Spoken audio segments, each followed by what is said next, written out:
بڑا پیارا واقعہ ہے، آپ سنیے اور واقعی میں آپ توجہ سے سنیں گے تو آپ روئیں گے۔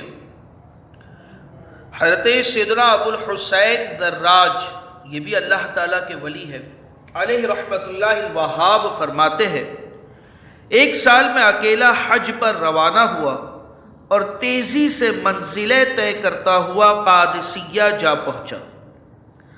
وہاں کسی مسجد میں گیا تو میری نظر ایک مجذوم یعنی کوڑی شخص پر پڑی، جسے کوڑی کا مرض تھا، ایسے شخص پر میری نظر پڑی۔ اس نے مجھے سلام کیا اور کہا، اے ابو الحسین، کیا حج کا ارادہ ہے؟ اسے دیکھ کر مجھے بہت زیادہ کراہت یعنی گھین جیسی محسوس ہو رہی تھی، لہٰذا میں نے بڑے بے رخی سے کہا ہاں۔ وہ کہنے لگا، پھر مجھے بھی ساتھ لے لیجئے۔ میں نے دل میں کہا، یہ ایک نئی مصیبت آ پڑی ہے، میں تو تندرست لوگوں کی رفاقت یعنی ہمراہی سے بھی بھاگتا ہوں، میں تندرست لوگوں کی صحبت اور ان کی ہمراہی سے بھی بھاگتا ہوں، اور ایک کوڑی مجھے اپنے ساتھ رکھنے کی فرمائش کر رہا ہے۔ اولیاء اکرام کا اور بزرگان دین کا یہ انداز ہوا کرتا تھا کہ وہ ایسے لوگوں سے دور رہا کرتے تھے جو دنیاوی باتوں میں رہے، دنیاوی بات کرے اور دنیاوی مشغولات کے اندر پڑے ہو، تو ایسے لوگوں سے بزرگان دین جو ہے نا دور رہا کرتے تھے۔ اب وہ بھی مبارک سفر، سفر حج، اللہ تبارک و تعالی ہمیں اس سفر میں اچھا ساتھی نصیب فرمائے۔ میں نے صاف انکار کر دیا۔ جب اس شخص نے کہا کہ مجھے اپنے ساتھ رکھ لیجئے تو میں نے صاف انکار کر دیا۔ اصل میں وہ جانتے نہیں تھے نا، وہ لجاجت سے بولا، وہ شخص نے لجاجت سے بولا، آپ کی بڑی مہربانی ہوگی، مجھے ساتھ لے لیجئے۔ بڑی نرمی سے کہا کہ آپ کی بڑی مہربانی ہوگی، مجھے ساتھ لے لیجئے۔ مگر میں نے قسم کھا لی، خدا عز و جل کی قسم، میں ہرگز تمہیں اپنا رفیق ساتھی نہ بناؤں گا۔ اس نے کہا، ابو الحسین، اللہ عز و جل کمزوروں کو ایسا نوازتا ہے کہ طاقتور بھی حیران رہ جاتے ہیں۔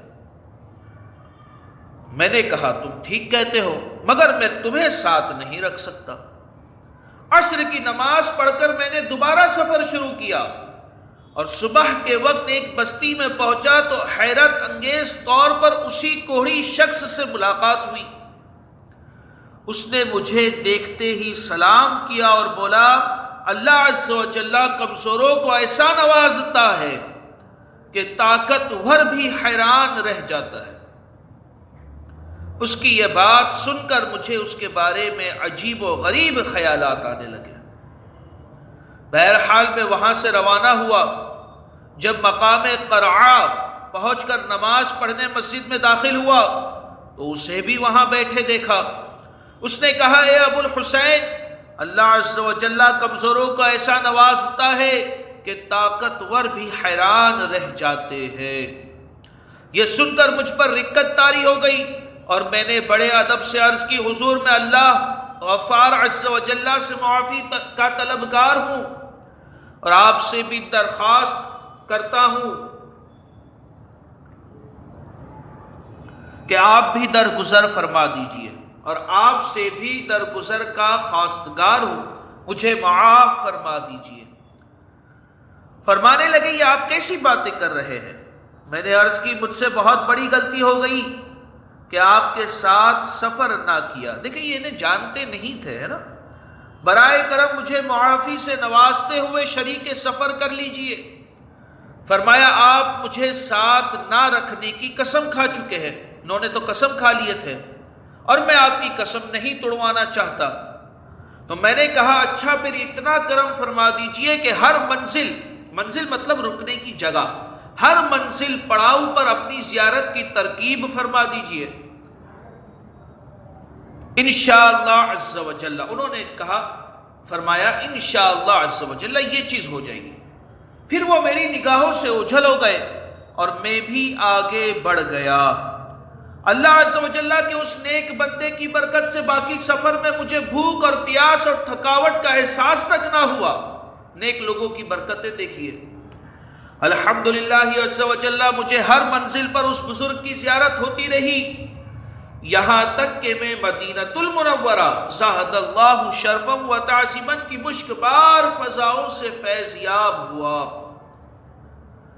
پھر وہاں سے مکہ مکرمہ زاہد اللہ شرفا و تعظیما پہنچ گیا۔ مکہ مکرمہ میں وہاں پر حضرت سیدنا ابو بکر قطانی اور حضرت سیدنا ابو الحسن مزید رحمت اللہ تعالی علیہما سے ملاقات ہوئی، یعنی یہ دو بزرگوں سے میری ملاقات ہوئی۔ جب میں نے انہیں یہ حیرت انگیز واقعہ سنایا تو انہوں نے کہا، ارے نادان، جانتے ہو وہ کون تھے؟ وہ حضرت سیدنا ابو جعفر مجذوم علیہ رحمت اللہ القیوم تھے۔ وہ بڑے پائے کہ اللہ کے ولی ہے۔ ہم تو دعائیں مانگتے ہیں کہ کاش اللہ عز و جل ہمیں اپنے اس ولی کا دیدار نصیب فرما دے۔ سبحان اللہ۔ سنو، جب بھی تمہاری ان سے ملاقات ہو تو ہمیں ضرور بتانا۔ 10ویں ذوالحجۃ الحرام کو جب میں نے جمرۃ العقبہ یعنی بڑے شیطان کو رمی کی، یعنی کنکریاں ماری، تو کسی شخص نے مجھے اپنی طرف کھینچا اور کہا، اے ابو الحسین السلام علیکم۔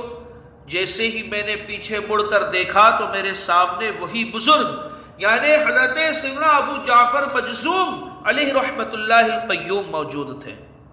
انہیں دیکھتے ہی مجھ پر رکت طاری ہو گئی اور میں روتے روتے بے سدھ ہو کر گر پڑا۔ جب میرے حواس بحال ہوئے تو وہ تشریف لے جا چکے تھے۔ پھر آخری دن طواف رخصت کر کے مقام ابراہیم پر 2 رکعت نماز پڑھنے کے بعد میں نے جیسے ہی دعا کے لیے ہاتھ اٹھائے، طواف وداع، آخری طواف، آخری واجب الطواف ادا کیا میں نے، تو جیسے ہی دعا کے لیے ہاتھ اٹھائے اچانک کسی نے مجھے اپنی طرف کھینچا تو دیکھا حضرت سیدنا ابو جعفر مجذوم علیہ رحمت اللہ القیوم تھے۔ فرمانے لگے، ابو الحسین گھبرانے یا شور مچانے کی ضرورت نہیں، بے فکر رہیے۔ میں خاموش رہا۔ میں نے بارگاہ خداوندی عز و جل میں 3 دعائیں کی۔ انہوں نے میری ہر دعا پر آمین کہا۔ اس کے بعد وہ میری نظروں سے اوجھل ہو گئے اور دوبارہ نظر نہیں آئے۔ میری 3 دعائیں یہ تھی۔ بزرگان دین کی دعائیں دیکھیں کہ وہ کیا دعائیں مانگا کرتے تھے۔ نمبر 1، اے میرے پاک پروردگار عز و جل، میرے نزدیک فقر یعنی غریبی، فقر ایسا محبوب بنا دے کہ دنیا میں اس سے زیادہ کوئی شے مجھے پیاری نہ ہو۔ اور ہمارا سسٹم ہی الٹا ہے، سافٹ ویئر ہی غلط بلڈ کیا گیا ہے ہمارے اندر۔ ہم پیسوں کو زیادہ پسند کرتے ہیں، مالداری کو زیادہ پسند کرتے ہیں۔ دوسری دعا میں نے یہ مانگی، مجھے ایسا نہ بنا کہ میری کوئی رات اس حال میں گزرے کہ میں نے صبح کے لیے کوئی چیز ذخیرہ کر کے رکھی ہو۔ پھر ایسا ہی ہوا، کئی سال گزر گئے لیکن میں نے کوئی چیز اپنے پاس ذخیرہ کر کے نہ رکھی۔ اور تیسری دعا یہ تھی، اے میرے پاک پروردگار عز و جل، جب تو اپنے اولیاء کرام رحمہم اللہ السلام کو اپنے دیدار کی دولت عظمیٰ سے مشرف فرمائے تو مجھے بھی ان میں شامل فرما لینا۔ مجھے اپنے رب مجید عز و جل سے پوری امید ہے کہ میری ان دعاؤں کو ضرور پورا فرمائے گا، کیونکہ ان پر ایک ولی کامل نے آمین کی مہر لگائی تھی۔ اللہ عز و جل کی ان پر رحمت ہو اور ان کے صدقے ہماری بے حساب مغفرت ہو۔ اس واقعے سے تو ہمیں بہت کچھ سیکھنے کو ملتا ہے، مگر 2-3 باتیں میں موٹی موٹی عرض کرتا چلوں۔ نمبر 1، سفر حرمین شریفین میں دیکھیں یہ مقدس مقامات ہے، یہاں پر کئی سارے اولیاء کرام اور کئی سارے انبیاء کرام آتے ہیں، خصوصاً حج کے دنوں میں، ایام حج میں۔ تو کسی بھی مسلمان کو یا ضعیف شخص کو یا بیمار شخص کو تکلیف نہیں پہنچانا۔ ہو سکتا ہے کہ وہ اللہ تبارک و تعالیٰ کا مقبول بندہ ہو۔ دوسری بات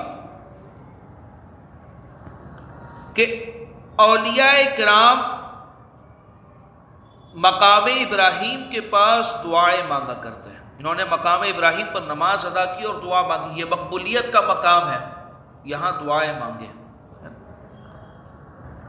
تیسری بات، اس مقدس سفر میں اولیاء کرام اور علماء کرام جو نیک لوگ ہیں ان کے دامن کو نہ چھوڑیں۔ کہ ان کے آمین، جب وہ آمین کہیں گے، جب وہ دعائیں کریں گے تو انشاءاللہ ضرور قبول ہوگی، ضرور پوری ہوگی۔ صلو علی الحبیب صلی اللہ تعالی علی محمد۔